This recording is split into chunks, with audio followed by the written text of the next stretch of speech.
1990 देश की सियासत में मंडल बनाम कमंडल की सियासत परवान चढ़ रही थी। वीपी सिंह की सरकार ने मंडल कमीशन की सिफारिश को लागू कर पिछड़ों को राजनीति में भागीदारी से लेकर जन सरोकार से जोड़ने का बड़ा फैसला कर लिया था। देश में सियासत में अगड़ा बनाम पिछड़ा की लड़ाई बढ़ते जा रही थी, लेकिन जिस मंडल आयोग की सिफारिश को लागू कर वीपी सिंह ने अपनी सियासत की वो बड़ा चाल चला जिसका आने वाले कई वर्षों तक देश के तमाम क्षेत्रीय पार्टियां इसी के सहारे अपनी सियासत को आगे बढ़ाने लगी। लेकिन क्या आपको पता है कि इसी वीपी मंडल की राजनीति की शुरुआत बिहार से हुई थी और कैसे वो बिहार के मुख्यमंत्री के तौर पर बागडोर भी संभाल चुके थे। आज के मुख्यमंत्री सीरीज के इस विशेष सेगमेंट में हम बात बिहार के 7वें मुख्यमंत्री वीपी मंडल की करेंगे। नमस्कार, मेरा नाम आयुष राज द्विवेदी है और आप देखना शुरू कर चुके हैं प्रभात खबर का डिजिटल प्लेटफॉर्म। वीपी मंडल का जन्म बिहार के मधेपुरा जिले में हुआ और वहीं से उन्होंने अपनी सियासत की शुरुआत भी की। वीपी मंडल ने पहले कांग्रेस के साथ अपनी सियासत की पारी शुरू की, फिर 1965 आते आते कांग्रेस से अपनी सियासत को खत्म करते हुए संयुक्त सोशलिस्ट पार्टी यानी राम मनोहर लोहिया के साथ जुड़ गए। 1967 में जब बिहार विधानसभा चुनाव के नतीजे आए तो कांग्रेस के लिए ये बड़ा सेटबैक साबित हुआ।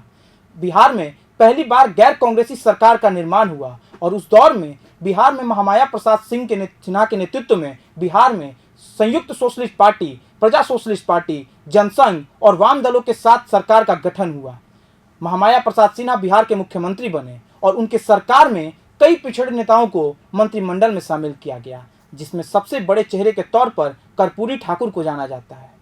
फिर साल दर साल धीरे धीरे जब महामाया प्रसाद सिन्हा की कुछ महीनों के बाद ही सरकार गिर गई तो फिर बिहार में कांग्रेस ने प्रयास किया कि कैसे अन्य गठबंधन के दलों के साथ मिलकर बिहार में एक नई सरकार का गठन किया जाए। संयुक्त सोशलिस्ट पार्टी के कुछ विधायकों के धड़ अलग होकर कांग्रेस के साथ जाने को तैयार हो गए। नतीजा ये हुआ कि बिहार में त्रिवेणी सरकार का गठन को लेकर चर्चा तेज होने लगी। इसी के तौर पर सतीश प्रसाद सिंह को 3 दिनों के लिए बिहार की सियासत की कमान सौंप दी गई। लेकिन आखिर 3 दिनों की सरकार बनने के पीछे वीपी मंडल की सियासत का क्या जोड़ तोड़ है, इसको समझना बहुत जरूरी है। बिहार में 3 दिनों की सरकार के गठन के पीछे सबसे बड़ा जो मुद्दा था वो संयुक्त सोशलिस्ट पार्टी के उस बड़े नियमावली के कारण था जिसे लोहिया ने खुद बनाया था।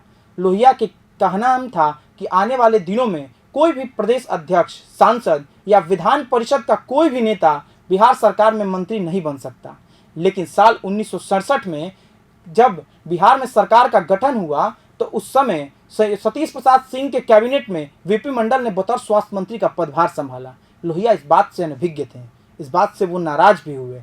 लेकिन आने वाले दिनों में जब ये तमाम नेता लोहिया से अलग होकर कांग्रेस के साथ गए तो उन्होंने एक बड़ा सियासी दांव खेला। कहा गया कि अब वीपी मंडल को मुख्यमंत्री बनाने के लिए सतीश प्रसाद सिंह को पहले मुख्यमंत्री बनाया जाए और फिर विधान परिषद के सदस्य के तौर पर वीपी मंडल को मनोनीत किया जाए। नतीजा ये रहा कि कुछ दिनों में ही सतीश प्रसाद सिंह की सरकार गिर गई और फिर वीपी मंडल को बिहार की सियासत की कमान सौंप दी गई। लेकिन ये सियासत की कमान कुछ महीनों के लिए ही था। 1 महीने के अंदर ही वीपी मंडल की सरकार भी गिर गई।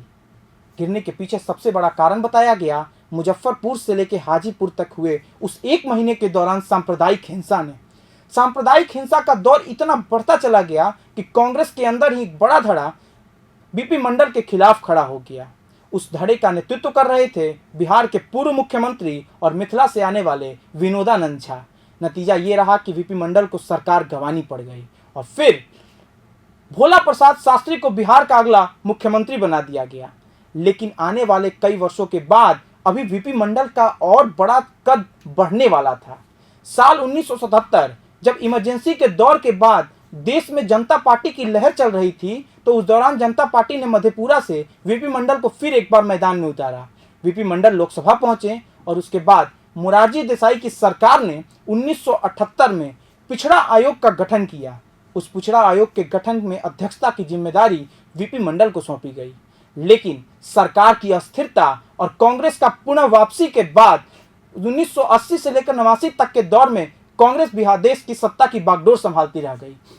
और फिर 1990 में जब वीपी सिंह की सरकार लौटी और वापसी की विपक्षी पार्टियों ने तो उस समय वीपी मंडल की सिफारिश और मंडल कमीशन की सिफारिश को एक झटके में वीपी सिंह ने लागू कर देश की सियासत का रुख पिछड़े की तरफ मोड़ दिया। लेकिन इसकी शुरुआत बिहार से हुई थी। बिहार में जब विपक्षी पार्टियों की सरकार का गठन हुआ और कर्पूरी ठाकुर को जिम्मेदारी मिली, तो कर्पूरी ठाकुर ने सबसे पहले बिहार में 20% पिछड़ों को आरक्षण देकर देश की सियासत में पिछड़ा को स्थान देने के लिए एक बड़ी जंग छेड़ दी। नतीजा ये रहा कि धीरे धीरे ये मांग और तेज होती गई और फिर 1990 का दौर आते आते वीपी सिंह ने मंडल आयोग की सिफारिश को लागू कर दिया। इसके बाद जो देश में नया परिप्रेक्ष्य में जो तस्वीर निकलकर सामने आई वो काफ़ी भयानक थी।